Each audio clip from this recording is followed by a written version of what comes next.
Last class के lecture में हम लोगों ने ट्रांसफॉर्म प्रॉपर्टी पढ़ी थी, ऐसा ही है। ठीक है।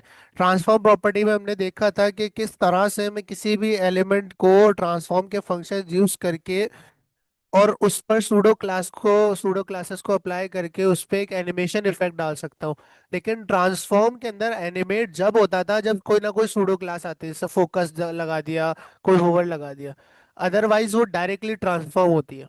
ठीक है, एलिमेंट को अगर तुमने स्केल कर दिया तो वो डायरेक्ट स्केल हो जाएगा। अगर ओवर पे स्केल करोगे तो आपको कैसे नजर आएगा? एनिमेटेड नजर आएगा। पहले कुछ आपके पास इनिशियल स्टेट थी, फिर ओवर होने के बाद स्ट्रेच हो गया, या रोटेट हो गया, या स्क्यू हो गया। बात समझ आ रही है? तो ये आपके पास ट्रांसफॉर्म थी। आज हम पढ़ने लगे एनिमेशंस। ठीक है।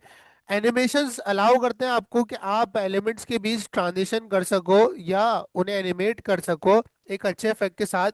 लेकिन इसमें आपको किसी सूडो क्लास की जरूरत नहीं पड़ती, आप डायरेक्टली एलिमेंट्स को एनिमेट कर सकते हो। ठीक है। अब एनिमेशन में दो बड़ी चीजें इंपॉर्टेंट होती है, एक होते हैं स्टेप्स और दूसरी होती है कि आप एनिमेशन को अप्लाई कैसे करोगे। एक होते हैं स्टेप्स और एक चीज होती है एनिमेशन को अप्लाई कैसे करोगे। फॉर एग्जाम्पल मैं कहता हूँ कि आपके पास ये एक पॉइंट है ए, ये एक पॉइंट है बी। ठीक है। यहाँ पर आपके पास बॉल थी। मैंने कहा जब ए पॉइंट से बी पॉइंट तक बॉल जाए तो एक तो मूव होके जाए। कैसे जाए? मूव होके जाए, और जैसे ही इस पॉइंट पर आए तो आहिस्ता आहिस्ता करके स्क्वायर में बदल जाए।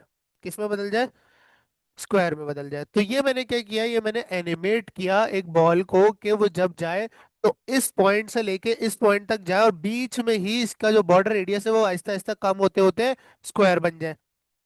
ये मैंने किया इसको एनिमेट। अब यहाँ देखो, यहाँ पर स्टेप्स है। एक इनिशियल स्टेप है और एक फाइनल स्टेप है। कि पहले स्टेप पे क्या थी, बॉल ए पॉइंट पे थी और राउंडेड थी। बी स्टेप पे आते आते एक तो वो इस पॉइंट तक मूव हुई।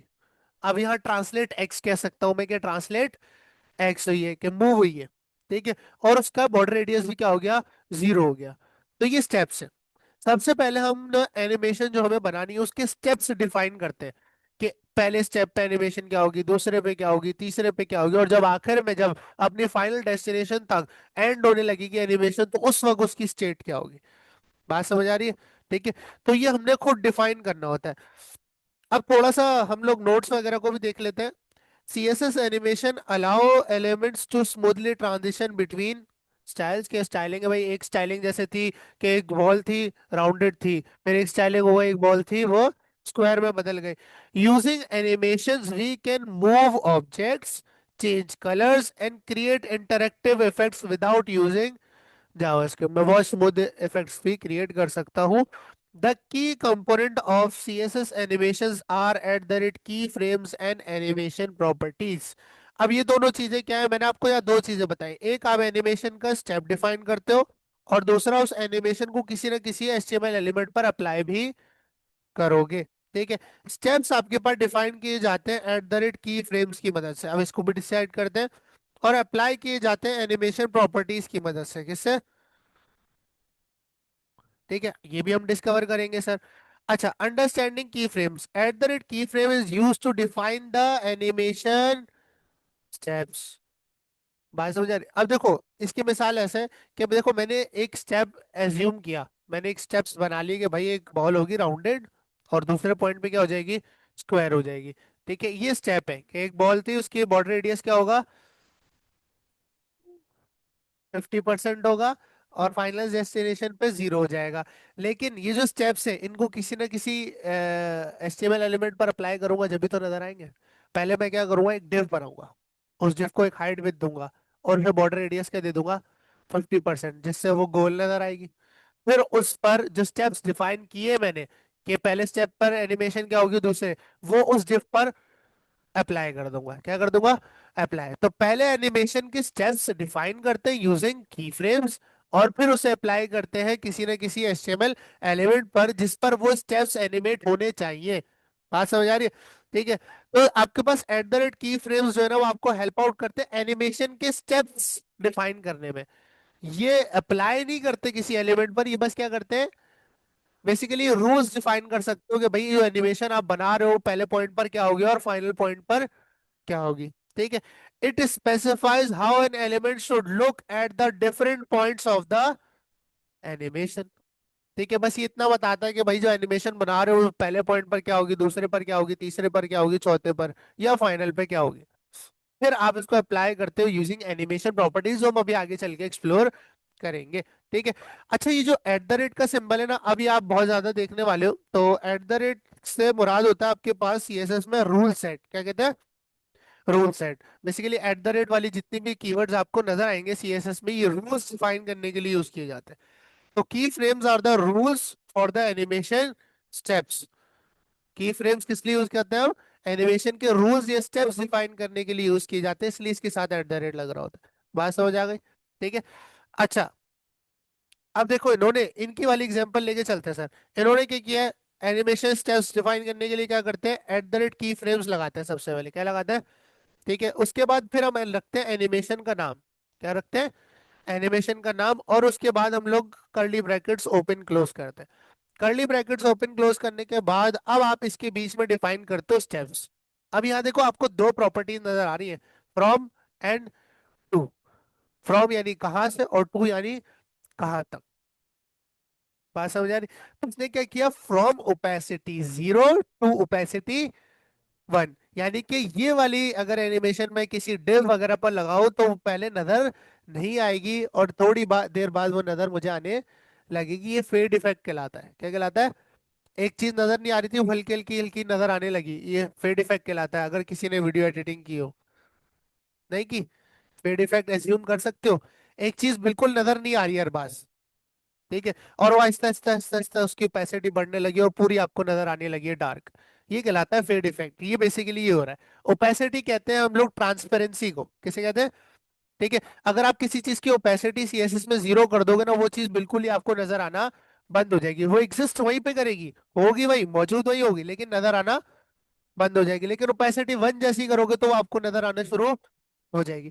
तो इन्होंने क्या किया सर, एक एट द रेट की फ्रेम जिसकी एनिमेशन नेम इन्होंने एग्जाम्पल रखी है, उसमें उन्होंने डिफाइन किया है कि जो एग्जाम्पल एनिमेशन है, अगर किसी पर लगाओगे, किस पर लगाओगे, किसी पर, किसी भी एलिमेंट पर लगाओगे, तो वो ओपेसिटी 0 यानी पहले नहीं दिखेगा, टू ओपेसिटी 1 फिर आहिस्ता आहिस्ता दिखना शुरू हो जाएगा। ये हमने डिफाइन किए सीएसएस स्टेप्स। ठीक है। अच्छा, इसको और सिंपल रखना है, ये वाला करना है? और सिंपल करें इसको? सर इसको और सिंपल करते हैं हम लोग। एक एग्जाम्पल हम लोग क्रिएट करते हैं इसके अंदर। हम लोग अपने फोल्डर में चलते हैं, और फोल्डर में जाने के बाद सीएसएस में हम लोग एक एनिमेशंस का फोल्डर क्रिएट कर लेते हैं। ठीक है, और यहाँ पर इसको वीएस कोड में ओपन कर लेते हैं। वीएस कोड में ओपन करने के बाद एक फाइल क्रिएट कर लेता हूँ index dot H T M L, और index dot H T M L की फाइल क्रिएट करने के बाद हम लोग यहाँ पर लगाएंगे बॉयलर प्लेट। और बॉयलर प्लेट इंसर्ट करने के बाद यहाँ मैं आ जाऊंगा स्टाइल्स में। ठीक है। अभी मैं कोई एलिमेंट कुछ नहीं क्रिएट कर रहा, मैं स्टाइल में आ गया, क्योंकि मुझे क्या बनानी है, पहले एनिमेशन क्रिएट करनी है। पहले एनिमेशन क्रिएट करते हैं, फिर उस क्रिएटेड एनिमेशन को, यानी जो स्टेप्स आपने की फ्रेम से डिफाइन किए, उसी किसी न किसी एलिमेंट पर अप्लाई करते हैं, जिससे वो एलिमेंट आपको उस तरह से नजर आएगा जिस तरह आपने एनिमेशन में स्टेप्स डिफाइन किए। अब स्टेप्स डिफाइन करने के दो वजह, एक फ्रॉम और टू, और दूसरा भी मैं आपको अभी आगे चल के बताऊंगा। फ्रॉम टू देखो स्टेप पे तो डिफाइन कर रहा है, देखो फ्रॉम और टू स्टेप पे तो डिफाइन कर रहा है। पहले स्टेप पर वो एलिमेंट क्या होगा, उसकी ओपेसिटी 0 होगी, और दूसरे स्टेप पर यानी फाइनल स्टेप पर 1। यानी कि फ्रॉम और टू अगर मैं की फ्रेम्स में यूज करता हूं, तो मैं सर सिर्फ दो ही स्टेप डिफाइन कर सकता हूँ, एक इनिशियल स्टेप और एक फाइनल स्टेप। मतलब फॉर एग्जाम्पल, मैं बोलूँ कि किसी डिव का कलर पहले बैकग्राउंड ब्लू हो उसका, फिर थोड़ी देर बाद उसका बैकग्राउंड रेड हो जाए, फिर थोड़ी देर बाद उसका बैकग्राउंड पर्पल हो जाए, मतलब फेड होके चेंज हो रहा हो, फिर थोड़ी देर बाद उसका बैकग्राउंड येलो हो जाए। तो यहाँ पर आप देखो मैं मल्टीपल स्टेप्स की बात कर रहा हूँ। पहले बैकग्राउंड कलर क्या हो, रेड हो, फिर क्या हो जाए, ब्लू हो जाए, फिर क्या हो, ऑरेंज हो जाए, फिर हो जाए आपके पास येलो। अब यहाँ 4 स्टेप्स की बात कर दी, क्या फ्रॉम और टू से ये पॉसिबल है? नहीं। फ्रॉम और टू सिर्फ दो ही स्टेप्स डिफाइन कर सकते हो, एक इनिशियल स्टेप और एक, मतलब एक बैकग्राउंड कलर रेड से मैं जा सकता हूँ ब्लू में, बस। इससे आगे मैं कोई और कलर चेंज नहीं कर सकता। फ्रॉम और टू में ये ड्रॉबैक है। आगे चल के मैं बताऊंगा अभी इसी के अंदर कि अगर मुझे मल्टीपल स्टेप्स डिफाइन करने हो तो मैं कैसे करूंगा। फ्रॉम और टू से आप दो ही स्टेट डिफाइन कर सकते हो, एक पहला स्टेप और दूसरा फाइनल स्टेप, है ना? ठीक है। तो आज हम इसी की प्रैक्टिस करने वाले हैं। मैं एक एनिमेशन रूल सेट बनाना चाह रहा हूँ, मैंने लगाया की फ्रेम्स। क्या लगाया? की फ्रेम्स। और फिर आप रखते हो जो एनिमेशन का नाम रखना चाहते हो। मैं बैकग्राउंड कलर चेंज करना चाहता हूँ बॉडी का। मैं चाहता हूँ बॉडी का कलर पहले रेड हो, फिर ब्लू हो जाए। क्या हो जाए? या व्हाइट है, व्हाइट से रेड हो जाए। क्या हो जाए? व्हाइट से रेड हो जाए। तो मैं यहाँ पर इस का नाम रख देता हूँ कलर चेंजर। क्या रख देता हूँ? अब एनिमेशन का नाम आप कुछ भी रखो, इट्स अप टू यू। हमने की फ्रेम्स का रूल सेट डिफाइन किया, यानी कि एक एनिमेशन के स्टेप्स डिफाइन कर रहे हैं, और उस स्टेप्स को नाम क्या दे दिया? Colour changer. और फिर हमने लगाया कर्ली ब्रैकेट। अब इसके अंदर स्टेप्स डिफाइन करेंगे। स्टेप्स डिफाइन करने का पहला वे, ठीक है, first way, using from and to. Using from and to. अब लगाते हो आप सबसे पहले फ्रॉम, कि भाई कहाँ से एनिमेट होना शुरू होगा। ठीक है। मैंने कहा बैकग्राउंड कलर पहली दफा में होगा व्हाइट। क्या होगा? व्हाइट, जो पहले से ही होगा। ऐसा ही है, जो पहले से बॉडी का कलर क्या होगा? व्हाइट होगा। फिर मैंने कहा टू। फिर मैंने कहा टू, आपके पास बैकग्राउंड कलर हो जाएगा रेड। तो सर मैंने यहाँ पर दो स्टेप्स डिफाइन किए। मैंने की फ्रेम्स का रूल सेट डिफाइन किया, जिसका नाम मैंने क्या रखा? Colour changer. मैंने कहा वो एनिमेशन स्टेप क्या करेंगे, उस जिस पर भी ये एनिमेशन स्टेप्स लगाऊंगा, चाहे वो डिव हो, चाहे वो H1 हो, चाहे वो बॉडी हो, किसी पर भी लगा सकता हूँ, क्योंकि बैकग्राउंड कलर में किसी का भी चेंज। ऐसा ही है। तो मैंने कहा जिस पर भी ये कलर चेंजर लगाया जाएगा, उसका बैकग्राउंड कलर पहली दफा में क्या होगा? व्हाइट होगा। और चेंज होने के बाद, एनिमेट होने के बाद क्या हो जाएगा? सर रेड हो जाएगा। क्या हो जाएगा? रेड हो जाएगा। डन है। तो ये चीज हम लोगों ने डिफाइन कर दी है। अब क्या ये चीज मैंने किसी एलिमेंट पर अप्लाई की, तो क्या ये मुझे बॉडी पर अपेयर होगी? नहीं होगी। मेरी बॉडी में किसी एलिमेंट पर अप्लाई नहीं है। देखो इसको रन करके भी देख लेते हैं सर, क्या हमारे पास कोई इफेक्ट आ रहा है? कोई इफेक्ट नहीं आ रहा, क्योंकि मैंने सिर्फ स्टेप्स क्या किए हैं, मैंने इसको किसी पर मुसल्लत नहीं किया। अब इसको मुसल्लत करेंगे किसी एलिमेंट पर। डन है। तो मैं इसको बॉडी पर लगा के देखना चाह रहा हूँ सर। ठीक है, तो यहाँ पर मैंने बॉडी ओपन की, है ना? बॉडी ओपन कर दी ना, इस पर स्टाइलिंग करनी है। अब यहाँ मैंने आपको स्टेप्स डिफाइन करना सिखा दिया। अब देखते हैं कि इन स्टेप्स को, या जो एनिमेशन जो कलर चेंजर में डिफाइन की, किसी एलिमेंट पर कैसे लगाया जा सकता है, जो कि अभी हमने एलिमेंट टारगेट कर रखा है बॉडी।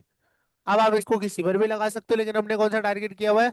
बॉडी को टारगेट किया हुआ है। आओ टेस्ट करते हैं। थोड़ा नीचे जाएंगे ना, यहाँ पर आपको नजर आएंगे एनिमेशन प्रॉपर्टीज, जिसकी मदद से आप किसी की फ्रेम के रूल सेट एनिमेशन को किसी एलिमेंट पर अप्लाई कर सकते हो। ठीक है। सबसे पहली प्रॉपर्टी है animation name, defines the name of the eight the rate की फ्रेम एनिमेशन। भाई सबसे पहले आप बॉडी के अंदर एक एनिमेशन नेम की प्रॉपर्टी आती है, उसे लगाओगे और बताओगे कि एनिमेशन का नाम क्या है जो इस पर आप लगाना चाहते हो। हमने किस नाम से एनिमेशन क्रिएट की है? Colour changer. तो हम यहाँ क्या लिख देंगे? Colour changer. मैंने बोला कि भाई बॉडी में कौन सी एनिमेशन लगेगी? कलर चेंजर वाली एनिमेशन लगेगी। ठीक है। उसके बाद आपके पास दूसरा animation duration, specifies how long the animation last. मैंने आपको स्टेप वाली एग्जांपल दी थी, एक ए पॉइंट है, एक बी पॉइंट है। ठीक है। या फॉर एग्जांपल मैं एक ए पॉइंट पे जो है ना, यहाँ पर मैं एक ए पॉइंट पे खड़ा हूँ, और यहाँ पर एक बी पॉइंट तक मुझे जाना है। जैसे मैं यहाँ खड़ा हूँ, मुझे गेट तक जाना है। ठीक है। अब मैं इधर से इधर जाने में कितना टाइम लगाता हूँ, उसे कहते हैं ड्यूरेशन। क्या कहते हैं? ड्यूरेशन। के एक एनिमेशन अपने पहले स्टेप से दूसरे स्टेप तक जाने में, यानी एनिमेशन परफॉर्म होने में कितना टाइम लग रहा है। बात समझ आ रही है? एनिमेशन का जो प्रोसेस है चेंज होने का, बैकग्राउंड कलर व्हाइट से बैकग्राउंड कलर रेड में, इसमें कितना टाइम लग रहा है, ये आप डिफाइन कर सकते हो। आपने कहा ये चीज 5 सेकंड में होनी चाहिए, तो वो स्लो नजर आएगी आपको। आपने कहा ये चीज 1 सेकंड में हो जानी चाहिए, तो तेज कलर चेंज होगा। बात समझ आ रही है? ये कहलाती है ड्यूरेशन। क्या कहलाती है? ड्यूरेशन कहलाती है सर। तो इसको भी देखते हैं सर। ड्यूरेशन आप दे सकते हो, यहाँ देखो आपको एग्जांपल दिए, आप सेकंड्स में भी और मिली सेकंड्स में भी इसको दे सकते हो। डन है। तो उसको देखते हैं सर। ये प्रॉपर्टीज लगाना जरूरी है जो मैं आपको बता रहा हूँ। ड्यूरेशन, मैंने कहा 2 सेकंड में एनिमेशन परफॉर्म होगी। ठीक है। उसके बाद है एनिमेशन टाइमिंग फंक्शन, जो कि कर्व्स को डिफाइन करता है, जैसे हमने ईज इन आउट पढ़ा था। अभी हम उसी पे रहते हैं, लीनियर और टर्न्स वगैरह मैं आपको आहिस्ता आहिस्ता बताऊंगा। ठीक है। अब यहाँ देखो मैंने यहाँ पर लगाया एनिमेशन टाइमिंग फंक्शन, और यहाँ पर मैंने देखो ईज लिखा था, आपके पास वही चीज आ रही है। मैंने कहा ease in out smoothly perform होगी, यहाँ पर किसी ट्रांजिशन का यूज नहीं होगा। फिर आता है animation delay, delay the start of the animation. अक्सर ड्यूरेशन और डिले में बच्चे कंफ्यूज होते हैं। ड्यूरेशन कहते हैं कि एक स्टेप से दूसरे स्टेप में चेंज होने में कितना टाइम लग रहा है, और डिले कहते हैं कि एनिमेशन शुरू होने में कितना वक्त लग रहा है। भाई मैं एक ए पॉइंट पे खड़ा हूँ, मुझे बी पॉइंट पे जाना है, मैं यहाँ से वहां तक जाने में कितना टाइम लगा रहा हूँ, ये ड्यूरेशन हो गई। लेकिन मैं यहाँ से चलने में कितना टाइम लगा रहा हूँ, ये डिले हो गया। मैंने कहा मैं 5 मिनट खड़ा रहूंगा फिर जाऊंगा वहां पे। बात समझ आ रही है? एक स्टेप से दूसरे स्टेप पे जाने से पहले मैं 5 मिनट का क्या करूंगा, डिले लूंगा, वेट करूंगा। एनिमेशन शुरू होने में कितना वेट करती है, इसे कहते हैं डिले। क्या कहते हैं? डिले कहते हैं सर। तो हम डिले लगा सकते हैं, अगर आप नहीं लगाना चाहते तो आप इसको कर दोगे 0 सेकेंड, है ना? क्योंकि मैं अभी डिले नहीं देना चाहता तो मैंने 0 सेकेंड कर दिया, इसको लगा के भी आपको दिखा दूंगा। उसके बाद आता है एनिमेशन आल्ट्रेशन काउंट। आल्ट्रेशन कहते हैं रिपीटेशंस को। किसे? किसी चीज को रिपीट होने को अल्ट्रेशन कहते हैं। ठीक है। अब देखो, मैंने डिफाइन किया रूल सेट में कि बैकग्राउंड कलर व्हाइट से किस में बदलेगा, रेड में बदलेगा सर। अभी कितनी दफा होगा प्रोसेस? एक मरतबा। बाय डिफॉल्ट कितनी दफा होगा? व्हाइट से रेड में बदला जाएगा और वापस व्हाइट हो जाएगा और एनिमेशन हो जाएगी बंद। अगर आप इसके बताना चाहते हो कि भाई ये जो प्रोसेस है व्हाइट से रेड में चेंज होने का, ये 3 बार चले, ये 5 बार चले, या इन्फिनिट टाइम्स चले, यानी कि लातादाद चले, तो आप ये किस में डिफाइन करते हो? Animation iteration count. आइट्रेशन कहते हैं कितनी दफा एनिमेशन दोहराई जाएगी। ठीक है। तो यहाँ पर मैं एनिमेशन आइट्रेशन काउंट लगाता हूँ, और एनिमेशन आइट्रेशन काउंट में आप डायरेक्टली कोई भी नंबर दे सकते हो। 3 हो गया, 4 हो गया, ठीक है, 5 हो गया। लेकिन अगर आप इन्फिनिट रखना चाहते हो तो आप यहाँ पर लिख देते हो इनफाइनाइट। इनफाइनाइट का मतलब है कभी खत्म नहीं होगी, चलती रहेगी, चलती रहेगी, चलती रहेगी। अगर आप नहीं लगाओगे तो बाय डिफॉल्ट एक दफा चलेगी और बंद हो जाएगी। बात समझ आ रही? ठीक है, इसको भी हम टेस्ट कर लेंगे। उसके बाद अभी फिलहाल के लिए डायरेक्शन में नहीं आते हैं और इसको हम देखते हैं।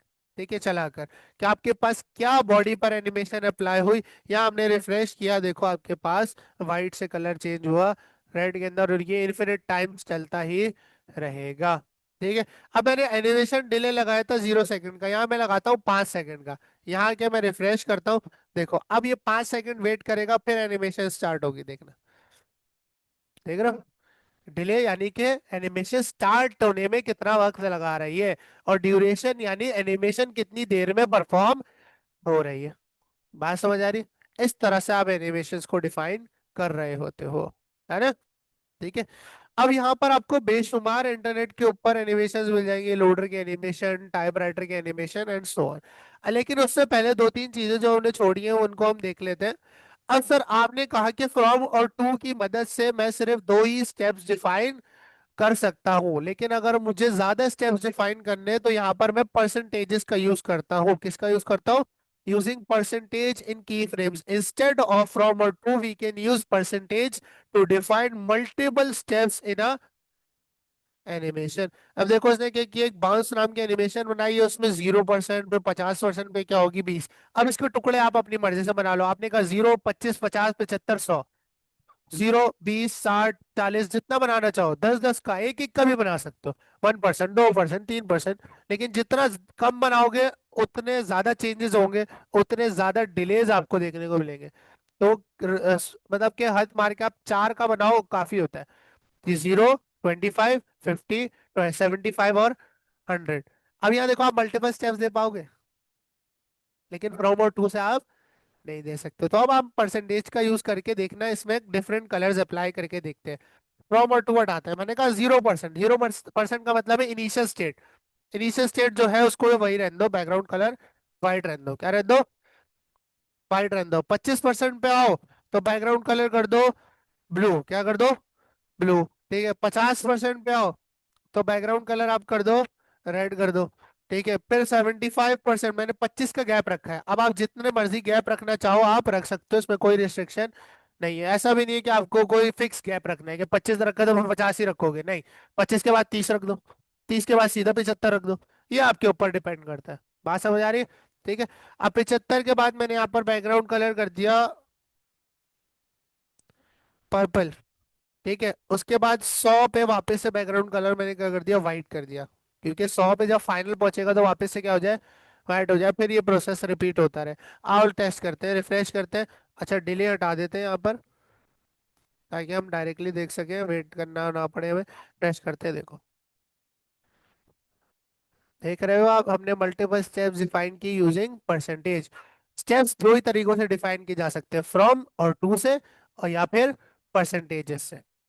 ठीक है, फ्रॉम और टू में बस ये ड्रॉबैक है कि आप दो स्टेप्स दे सकते हो, एक इनिशियल स्टेप जो पहले से होता है और एक फाइनल स्टेप, और परसेंटेज में आप जितने मर्जी ब्रेक डाउन बनाना चाहो आप बना सकते हो। बात समझ आ गई है? ठीक है। अच्छा, अब यहाँ पर एक लोडर की एनिमेशन हमें यहाँ पर नजर आती है, वो देखते हैं। अच्छा, यहाँ पर एक चीज है, एनिमेशन डायरेक्शन। क्या चीज है?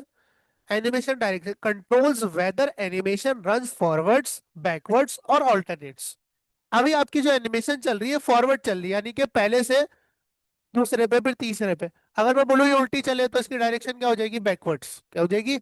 बैकवर्ड्स। और ऑल्टरनेट का मतलब है पहले आगे जाएगी फिर पीछे आएगी, फिर आगे जाएगी फिर पीछे आएगी, इसे कहते हैं ऑल्टरनेट। बात समझ आ रही? अब इसको अप्लाई करके देखते हैं, अपने कलर ना जहन में रखना। अच्छा, ड्यूरेशन में इसका थोड़ा बढ़ा देता हूँ, 3 सेकंड कर देता हूँ, और उसके बाद यहाँ पर लगाते हैं हम एनिमेशन डायरेक्शन। Animation direction. ठीक है।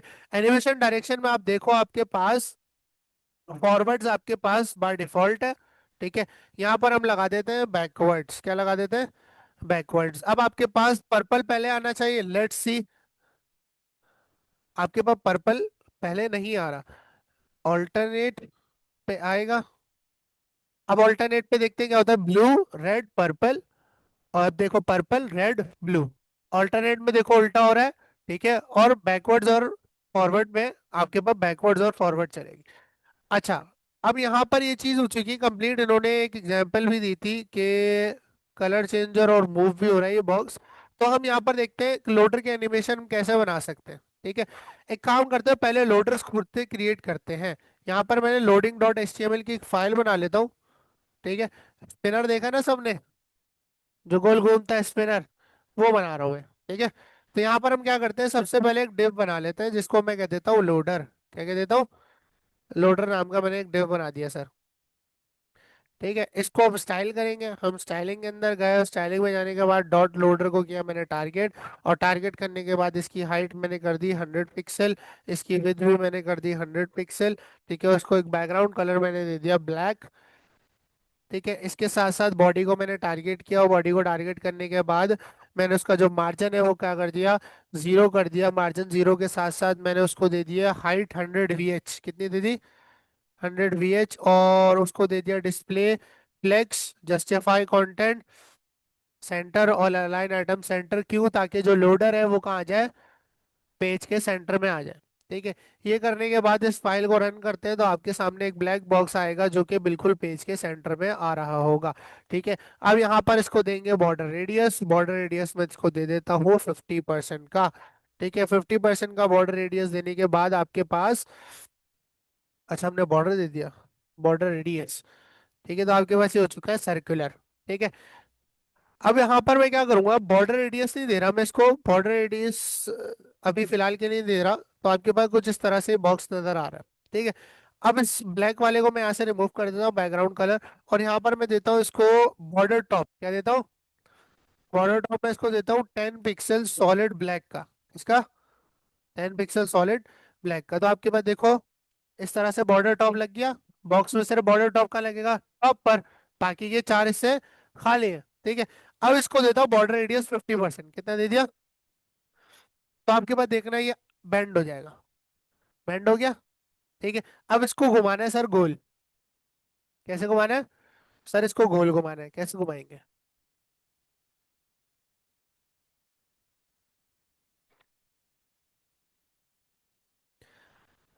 अब इसमें ना आपको बेशुमार मिल जाती है, जहां पर आके सर्च करोगे ना लोडर एनिमेशंस। ठीक है, तो आपको बेशुमार एनिमेशंस मिल जाएंगे। CSS, ये दो लोटे फाइल्स पे ले आया। ठीक है, यहाँ पर आपको बेशुमार, ये जो वेबसाइट है ना CSSloaders.com, इस पे आपको बहुत प्यारी प्यारी एनिमेशन मिल जाएंगे। देखो कुछ इस तरह की, ये तो खैर नहीं है अच्छी, डॉट्स पे जाओगे तो देखो कुछ इस तरह की एनिमेशन आपको मिल जाएंगी। अगर आप स्पिनर में आओ जो हम यूज कर रहे हैं, ये देखो, ये देखो, ये देखो। ठीक है, अगर मैं इसकी CSS कॉपी करूँ और नोटपैड पे लाके पेस्ट करूँ, तो देखते हैं सर इन्होंने क्या भला की हुई है। देखो इन्होंने भी एक डिव बनाया हुआ है जिसको क्लास दी हुई है लोडर। लोडर को इन्होंने विथ दे रखी है 50 px। अब इसके पीछे कोई मकसद होगा। अब इसलिए क्योंकि 50 px की वजह से इनका जो बॉर्डर टॉप है वो कुछ इस तरह बन रहा है, और हमारा कुछ इस तरह बन रहा है, पतला सा। ठीक है। अच्छा, इसकी वजह से फिर एस्पेक्ट रेशो का छोड़ दो, बॉर्डर रेडियस 50% दिया है, बॉर्डर दिया हुआ है इन्होंने 8 पिक्सल सॉलिड ब्लैक का, और बॉर्डर कलर सिर्फ टॉप और बॉटम पे दिए रखा है इन्होंने। ठीक है, टॉप और बॉटम पे, और लेफ्ट राइट पे कुछ और दे रखा है। और इन्होंने एनिमेशन की प्रॉपर्टी लगाई हुई है। ठीक है, अब यहाँ पर देखो इन्होंने एनिमेशन की फ्रेम बनाया है एक आई या, हाँ, या L1 के नाम से, लोडर 1 के नाम से एनिमेशन की फ्रेम का नाम क्या रखा है, L1। और वो क्या कर रहे हैं, टू लगा रहे हैं, क्या लगा रहे हैं, डायरेक्ट टू। ठीक है, और टू क्या करेगा, ट्रांसफॉर्म करेगा, रोटेट करेगा 5 टर्न्स तक, कितना, 5 टर्न्स तक, यानी टर्न होता रहेगा। ये भी रोटेट के अंदर आप यूनिट दे सकते हो। ठीक है, तो ये चीज हम अप्लाई करके देखते हैं सर, किस तरह से हम अप्लाई कर सकते हैं। अगर मैं ये पूरी की पूरी CSS उठाऊं एनिमेशन के अलावा, और लाके मैं अपने इसमें रख दूं, ठीक है, तो देखते हैं क्या मेरे पास ऐसा बना। देखो आपके पास लोडर बन गया, बड़ा सिंपल सर। ठीक है। अच्छा, उसके बाद इन्होंने की फ्रेम डिफाइन किया हुआ है @की फ्रेम। ठीक है, जिसका नाम मैं रख देता हूँ लोडिंग, रख दिया मैंने, लोडिंग। और ये डायरेक्ट टू जाएगा और क्या करेगा, ट्रांसफॉर्म करेगा और रोटेट करेगा। रोटेट कितना करेगा, 0.5 टर्न्स। ठीक है, ये करने के बाद अब इसको अप्लाई करना है आपने। अच्छा, यहाँ पर मैं एक चीज आपको बताना भूल गया कि आप ये जो सारी प्रॉपर्टीज इतनी अलग अलग दे रहे हो ना, इसको आप एक लाइन में भी दे सकते हो। अब इसको मैं अगर हटा दूं तो यहाँ पर देखो आपके पास जो पहली प्रॉपर्टी आ रही है यही आपको बताती है, एक ही लाइन में दे दो। बात समझ आ रही। अब देखो name, duration, timing function, delay बता रहा है कब क्या दिन, ना। यहाँ पर इस तरह से मैं इसको देने वाला हूँ। ठीक है, तो यहाँ पर हम लोग लगाते हैं, जो लोडर है उसके ऊपर एनिमेशन की प्रॉपर्टी लगाते हैं। और इस दफा एनिमेशन का नाम क्या रखा है, लोडिंग, क्या रखा है, लोडिंग। ड्यूरेशन इन्होंने क्या रखा था, ड्यूरेशन इन्होंने 1 सेकंड रखा है, कितना रखा है, 1 सेकंड। आप अगर कम कर दोगे जैसे 0.5 सेकंड, तो जल्दी जल्दी घूमेगा। ठीक है, बाकी चीजें मैं यहाँ से हटा रहा हूँ, और बाकी चीजों की जगह हम क्या लगाएंगे, इनफाइनाइट के, कितनी दफा चलेगा, इनफाइनाइट दफा चलेगा। यहाँ पर आगे रिफ्रेश किया देखो। ठीक है, तो वो आप ड्यूरेशन कम ज्यादा कर लोगे, डन है। तो इस तरह से आप प्यारी प्यारी एनिमेशन बना सकते हो। अब यहाँ पर एक एनिमेशन होती है typewriter effect, typewriter effect animation इन CSS। ठीक है, जिसमें विद बेसिकली आप सेट कर रहे हो, तो विद आप 0 कर देते हो अपने एलिमेंट की, और फिर आप उसे फुल करते हो यूजिंग एनिमेशन। ये भी बॉर्डर होता है आपके पास। अब देखो यहाँ पर इन्होंने क्या कर रखा है सर टाइपराइटर के अंदर, ये तो इन्होंने थोड़ा मुश्किल दिया हुआ है, लेट्स सी इसका आउटपुट कैसा आता है। कुछ इस तरह आ रहा है जो मूव भी कर रहा है।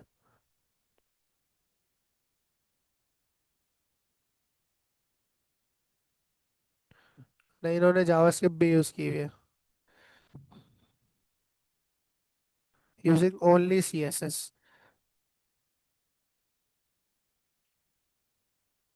देखो ये भी हमें दे रहा है, लेकिन इसके की फ्रेम्स का है।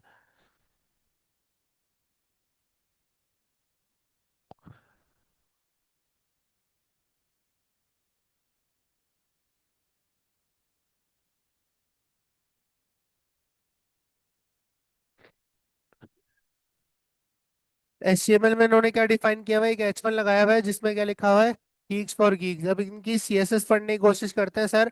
इन्होंने क्या किया है, बॉक्स साइजिंग, वाटर बॉक्स वगैरह ये सब लगाया हुआ है। बॉडी पे इन्होंने कुछ चीजें लगाई हुई है जिससे इन्होंने सेंटर वगैरह किया हुआ होगा। H1 पे देखते हैं क्या लगाया हुआ है। H1 पे फॉन्ट साइज लगाया हुआ है, वाइट स्पेस नो रैप लगाया हुआ है, बेसिकली जो वाइट स्पेस बच रहा होता है उसको हटाने के लिए।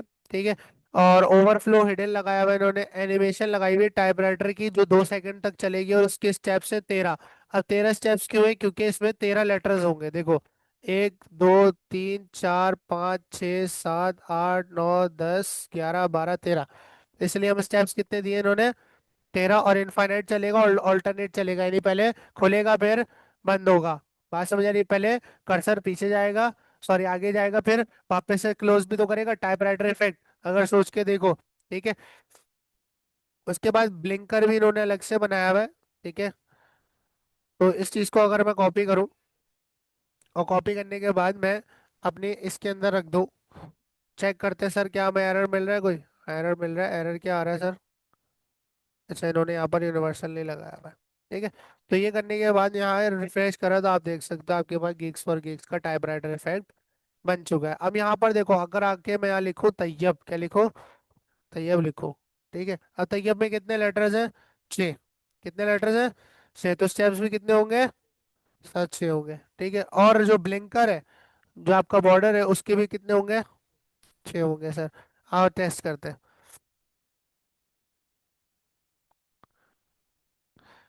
एक सेकेंड, कहीं और भी से दिया हुआ होगा। स्टेप्स 6, 2 सेकेंड, विद 50, अच्छा विद रखी हुई है ना इसने, खैर है उसकी। ठीक है। तो यहाँ पर देखो आपके पास टाइपराइटर इफेक्ट चल रहा है, इससे भी अच्छा टाइपराइटर इफेक्ट मिल जाएगा, इतना खास नहीं है अगर हम ढूंढे तो।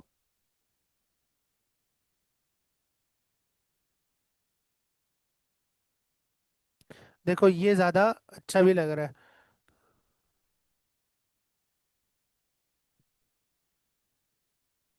अब आप जो भी रखना चाहो इसके अंदर, मैं ये वाला चूज करता हूँ। इसमें जावास्क्रिप्ट ना हो तो अच्छा है।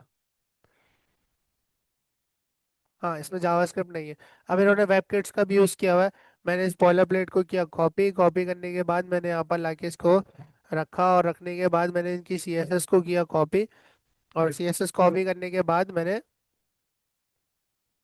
स्टाइल का टैग लगाया इधर, और स्टाइल का टैग लगाने के बाद मैंने इसमें सीएसएस को रख दिया। ठीक है, लेट्स सी कि आपके पास क्या इफेक्ट आ रहा है। देखो, हेलो सीएसएस सपोर्ट। ठीक है, अब यहाँ पर चेक करते हैं कि अगर मैं अपना नाम लिख दूँ इसके अंदर तो किस तरह के स्टेप्स आएंगे। तैयब में 6 स्टेप्स है, तो स्टेप्स 6। ठीक है, और ऊपर भी आपको अगर दिखे तो बताना मुझे। आओ टेस्ट करते हैं इसको। रिफ्रेश किया तो आप देखो कि आपके पास अब ये चीज़ जो है ना, सही करनी पड़ेगी।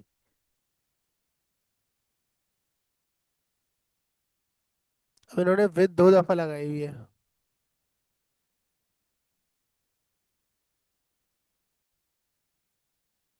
अच्छा, हम लोगों ने क्या किया, यहाँ इन्फिनिट और अल्टरनेट लगाया तो हमारा इससे काम हो गया। ठीक है, तो इसको लगा के हमारा टाइपराइटर इफेक्ट बन चुका है। ठीक है, इस तरह से आप एनिमेट कर सकते हो चीज़ों को। ठीक है, खुद भी क्रिएट कर सकते हो, और यहाँ पर आपको बेशुमार इंटरनेट के ऊपर मिल जाएंगी। यहाँ आपको बहुत अच्छे अच्छे जो है ना लोडर्स वगैरह मिल जाते हैं, देखो कुछ इस तरह के लोडर्स, 3D लोडर्स भी आपको यहाँ देखो ही मिल जाते हैं।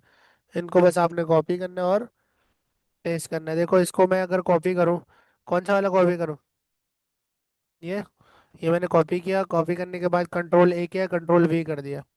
ठीक है, अब यहाँ पर मुझे सारी चीज़ें सेट करनी पड़ेगी, जैसे डिव HTML के अंदर रखना है। ठीक है, तो यहाँ पर मैंने बॉयलर प्लेट लगाई, और बॉयलर प्लेट लगाने के बाद इस div को उठाया और किस में रख दिया, बॉडी में रख दिया। ठीक है, HTML मैंने यहाँ से हटा दी। यहाँ पर स्टाइल का टैग लगाएंगे, और स्टाइल का टैग लगाने के बाद ये जो लोडर वाली जितनी भी CSS है, ये मैंने कंट्रोल X करके इसके अंदर पेस्ट कर दी। पेस्ट करने के बाद हम अपनी वेबसाइट पर आए। हमारी वेबसाइट कहाँ गई, बंद कर दी है हम लोगों ने। हाँ, इसको हमने रन किया तो आप देखो आपके पास रेडी हो चुका है आपका लोडर। इसको पोजीशन कर लो आप अपनी मर्जी से। बात समझ आ रही है? ठीक है, अब इसमें आप क्या करोगे, इसको आप पोजीशन दे के सबसे ऊपर ले आओगे जेड इंडेक्स में, ताकि किसी एलिमेंट के इधर उधर मूव ना करे। ठीक है, और इसको पेज के सेंटर में ले आओ, अगर आपका लोडर रेडी हो चुका है। तो इस तरह के डिफरेंट एनिमेशन आप ट्राई कर सकते हो। ठीक है भाई। यहाँ पर एक चीज और जो है ना, यहाँ पर है कि आप लोगों ने एनिमेशन जो है ना, सिर्फ एलिमेंट्स पर नहीं, आपने स्क्रॉल पर भी अक्सर एनिमेशन देखी होगी कि मैं स्क्रॉल करता हूँ, मेरे एलिमेंट्स फेड होके थोड़े ऊपर आ जाते हैं, या कोई चीज इधर से आ रही है निकल के, कोई चीज लेफ्ट से आ रही है, ऊपर से आ रही है। तो ये कहलाता है एनिमेशन ऑन स्क्रॉल। क्या कहलाता है? ठीक है, इसकी आपके पास जावास्क्रिप्ट की एक लाइब्रेरी आती है जिसे हम कहते हैं AOS, animate on scroll. AS की फुल फॉर्म क्या है? ठीक है, अगर आप इसको ओपन करोगे ना, तो यहाँ पर आपको प्री बिल्ट आपको हर चीज मिल जाती है। देख रहे हो, ये देख रहे हो, ये एनिमेट हुआ। अब देखना, जैसे ही मैं स्क्रॉल करूंगा ना, तो ये चीजें देख रहे हो, ये देख रहे हो, ये एनिमेशन देख रहे हो। ये स्क्रॉल होने पर एनिमेशन परफॉर्म हो रही है, मतलब जावास्क्रिप्ट से होती है, लेकिन आप इस लाइब्रेरी का यूज करके विदाउट एनी जावास्क्रिप्ट आपको इसको परफॉर्म कर सकते हो। उसको लगाना निहायत ही ईजी है, बहुत इजी है किसी भी एलिमेंट पर लगाना। अब देखो यहाँ पर आपको जो है ना, एनिमेशन के स्टाइल्स दिखा रहे हैं, आपको जो भी स्टाइल पसंद है आपने वो डिव कॉपी कर लेना है। ठीक है, इसको लगाना सिखाते हैं। पहले इसे अप्लाई कैसे करेंगे अपने HTML डॉक्यूमेंट पे, फिर पहले वो सीखो। फिर ये सीखेंगे कि उसको एलिमेंट्स पर कैसे अप्लाई करेंगे। पहले AOS को बाइंड करेंगे, यानी इंस्टॉल करेंगे एक तरह से अपने HTML के अंदर। अब उसके लिए आपने इस पेज के सबसे आखिर में आ जाना है। कहाँ जाना है? सबसे आखिर में। अब ये आपको ना, ये 3 लिंक्स दिख रहे हैं। ठीक है, ये जावास्क्रिप्ट लिखी हुई है, ये आपके पास सीएसएस का लिंक है उनकी, किनकी, एनिमेट ऑन स्क्रॉल वालों की सीएसएस का लिंक है, और एनिमेट ऑन स्क्रॉल वालों की जावास्क्रिप्ट का लिंक है। अब आपने एक एक, ये ऊपर वाला नहीं देखना आपने, ऊपर वाला बस ये तीन चीजें, सीडीएन रिसोर्सेज। आपने ये वाला जो टैग है ये कॉपी करना है लिंक का, और अपनी एचटीएमएल में आ जाना है। इसको मैं हटा देता हूँ, और यहाँ पर इसको अप्लाई करते हैं। अच्छा, इसको ना हम उस पे ना अप्लाई करें जो हमने लास्ट क्लास में बनाया था, क्या कहते हो? उस पे अप्लाई करते हैं सर। सीएसएस के अंदर जाएंगे क्या, ट्रांसफॉर्म में बनाया था ना, हाँ। ठीक है, इसको अपने वीएस कोड में ओपन कर लेते हैं, और साथ साथ अपने ब्राउजर में भी ओपन कर लेते हैं। तो हमने कुछ इस तरह की वेब बनाई थी लास्ट क्लास में। ठीक है, मैं चाह रहा हूँ कि जैसी पेज लोड हो तो ये चीज़ें एनिमेट हो, अच्छा से इफेक्ट आएगा सर। ठीक है, तो इसको ओपन किया, जो आपका सीडीएन का लिंक है ना वो आपने हेड में लाके रख देना है, सीएसएस वाला। जो सीएसएस वाला लिंक है वो आपने कहाँ लाके रख देना है, ये वाला। ठीक है, वो आपने हेड में रख देना है। वो जो जावास्क्रिप्ट वाला लिंक है इसको आपने कॉपी करना है, और इसे जहां बॉडी खत्म हो रही है, कहाँ पर, जहां बॉडी खत्म हो रही है बिल्कुल उससे पहले, बस जहां बॉडी खत्म हो रही है उससे ऊपर रखना है।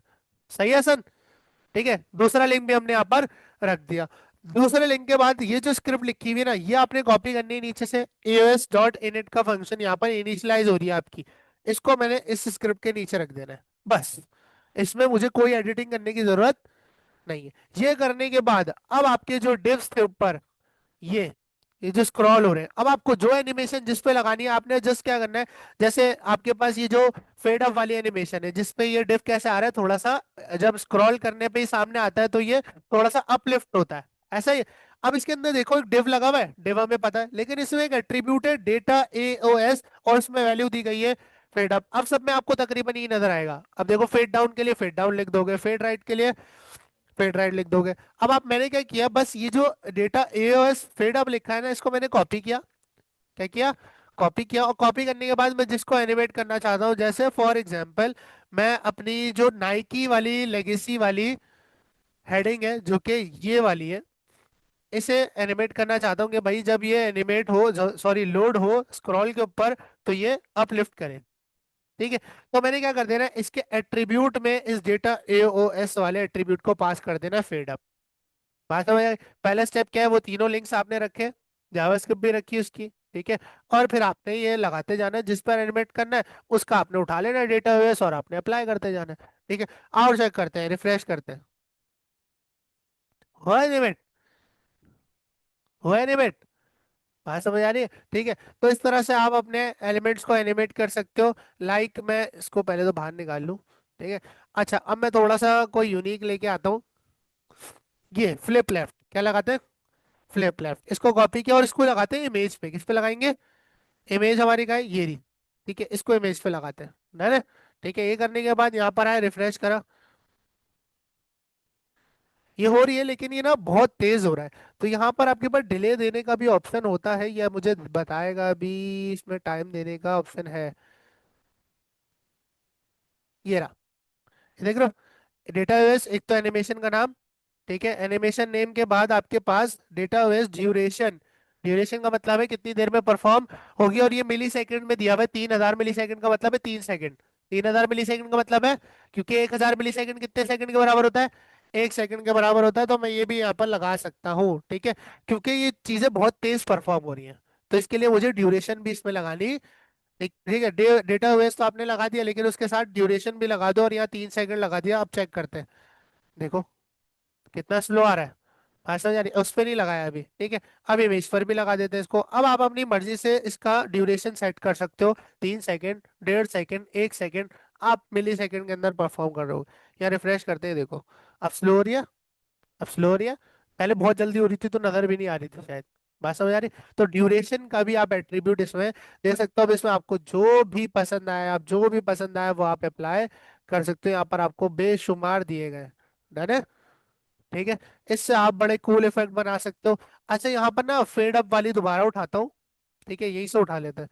जो फेड अप वाली मैंने लगाई है ना इस पे अपने H1 पर, यहाँ से मैं फेड अप को करता हूँ कॉपी, और कॉपी करने के बाद जो कार्ड्स सेक्शन है, जो कार्ड्स कंटेनर है, क्या है, कार्ड्स कंटेनर है, इसको दे देते हैं।